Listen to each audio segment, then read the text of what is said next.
بسم اللہ الرحمن الرحیم۔ السلام علیکم۔ مردوں میں سب سے پہلے سیدنا ابو بکر صدیق رضی اللہ عنہ ایمان لائے۔ آپ نبی کریم صلی اللہ علیہ وآلہ وسلم کے پہلے ہی دوست تھے۔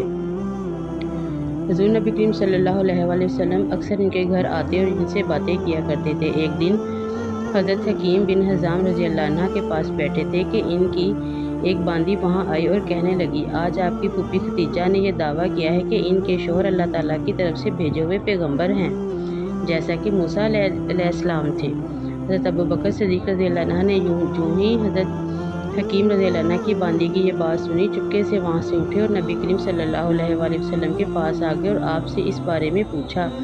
اس پر آپ نے حضرت ابو بکر صدیق رضی اللہ عنہ کو وحی کے آنے کا پورا واقعہ سنایا اور بتایا کہ آپ کو تبلیغ کا حکم دیا گیا ہے۔ اور یہ سنتے ہی حضرت ابو بکر صدیق رضی اللہ عنہ نے عرض کیا، میرے ماں باپ آپ پر قربان ہوں، آپ بالکل سچ کہتے ہیں، واقعی اللہ کے رسول ہیں۔ آپ کے اس طرح فوراً تصدیق کرنے کی بنا پر نبی کریم صلی اللہ علیہ وآلہ وسلم نے آپ کو صدیق کا لقب عطا فرمایا۔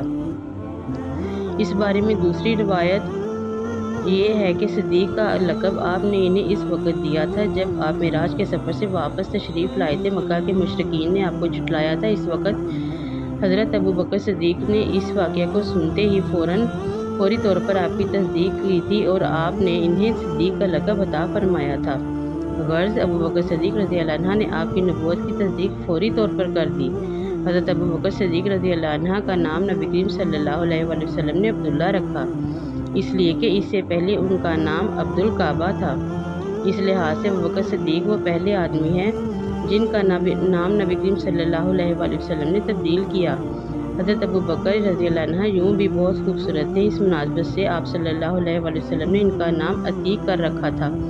عتیق کا مطلب ہے خوبصورت، اس کا ایک مطلب آزاد بھی ہے۔ یہ لقب دینے کی ایک وجہ یہ بھی بیان کی جاتی ہے کہ ان کی طرف دیکھ کر فرمایا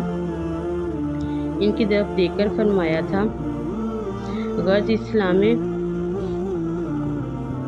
یہ جہنم کی آگ سے آزاد ہیں۔ غرض اسلام میں یہ پہلا لقب ہے جو کسی کو ملا۔ قریش میں حضرت ابو بکر صدیق رضی اللہ عنہ کا مرتبہ بہت بلند تھا۔ آپ بہت خوش اخلاق تھے، قریش کے سرداروں میں سے ایک تھے، شریف، سخی اور دولت مند تھے، روپیہ پیسہ بہت فراغ دلی سے خرچ کرتے تھے۔ ان کی قوم کے لوگ انہیں بہت چاہتے تھے، لوگ ان کی مجلس میں بیٹھنا بہت پسند کرتے تھے۔ اپنے زمانے میں حضرت ابو بکر صدیق رضی اللہ عنہ خواب کی تعبیر بتانے میں بہت ماہر تھے۔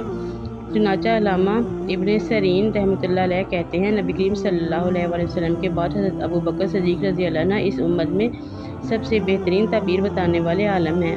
علامہ ابن سیرین رحمۃ اللہ علیہ خوابوں کی تعبیر بتانے میں بہت ماہر تھے اور اس سلسلے میں ان کی کتابوں میں موجود ہے۔ اس کتاب میں خوابوں کی حیرت انگیز تعبیر ہے درج ہے۔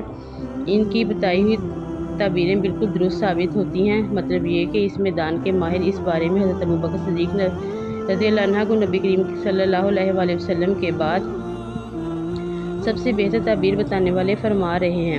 ابو بکر صدیق رضی اللہ عنہ نسبت نامہ بیان کرنے میں بھی بہت ماہر تھے، بلکہ کہا جاتا ہے کہ اس علم کے سب سے بڑے عالم تھے۔ حضرت جبیر بن مطعم بھی اس علم کے ماہر تھے۔ وہ فرماتے ہیں، میں نے نسبت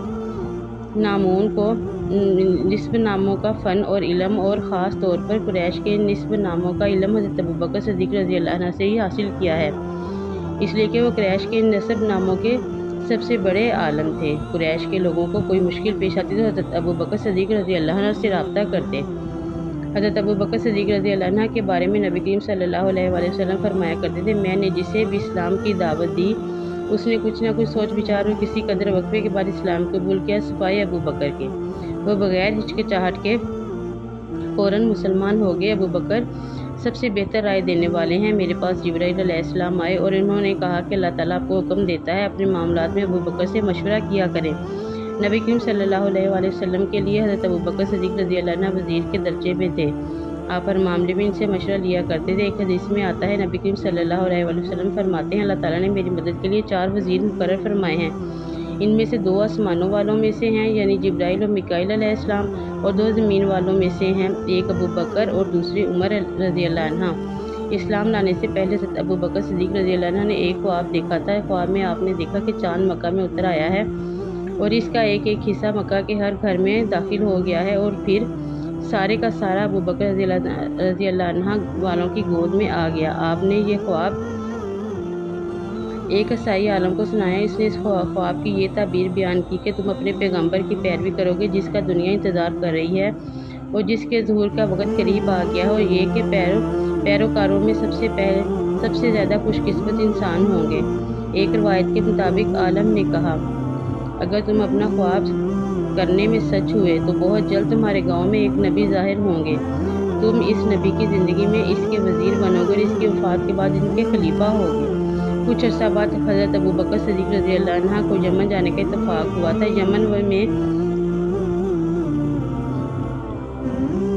یمن میں یہ ایک بوڑھے عالم کے گھر ٹھہرے۔ اس نے آسمانی کتابیں پڑھ رکھی تھی۔ ابوبکر صدیق رضی اللہ عنہ کو دیکھ کر اس نے کہا، میرا خیال ہے تم حرم کے رہنے والے ہو اور میرا خیال ہے تم قریشی ہو۔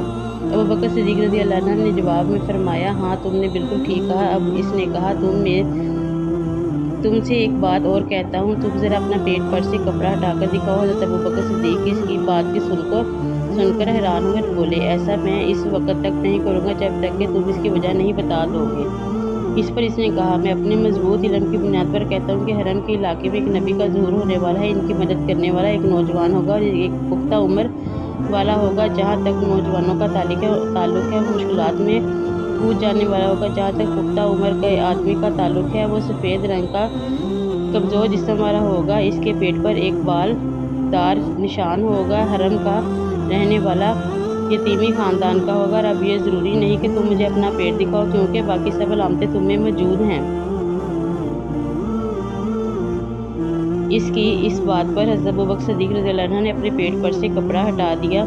وہاں ان کی ناک کے اوپر سیاہ اور سفید بالوں والا نشان موجود تھا۔ تب وہ پکار اٹھا، پروردگار کعبہ کی قسم، تم وہی ہو